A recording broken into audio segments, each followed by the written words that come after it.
Feto moa zany araka ny fahafantaranareo anazy mpikarakara hetsika dia manampy amin'ny fampahafantarana ny zava-misy. Ny antony niarahan'ny feto amin'ny rajery sy amin'ny filina ary amin'ny mampiray satria resy lahatra amin'ilay foto-kevitra hitondrana an'ilay izy.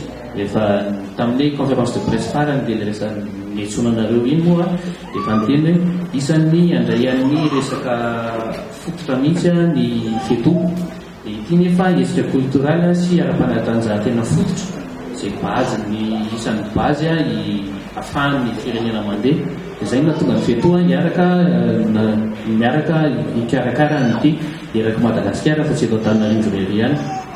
Manarakarak'izay ato amin'ny filina efa fantatrareo ny fisiny efa hatramin'izay dia nangataka ny feto izy hiara-iasa aminy amin'ny famerenana indray amin'ny toerana tokony maizy anazy amin'ny filina anitarana zany, anitarana ny zavatra misy ato amin'ny filina satria ankoatran'ny efa fantatrareo mahazatra hatramin'izay zany dia manomboka izao izy kabareo karakaraina ato amin'ny filina irahana amin'ny artiste izay efa miara-miasa amin'ny feto moa zany mazava ho azy dia izay artiste hitan'ny feto koa hoe mendrika tokony hiditra amin'ny toerana satria ilay toerana iarahantsika mahita mahafinaritra soa sady kanto ny toerana.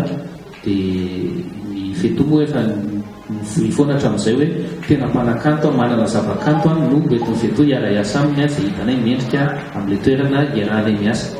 Ny hetsika voalohany izay faran'izay hitanay hoe goavana amin'ny 5 mai ho avy izao hikarakara ny 25e année de carrière internationale ny rajery izahay izay ho atomboka ato amin'ny culinale izy 35 ans de scène any rajery ary 37 ans de valia ny rajery.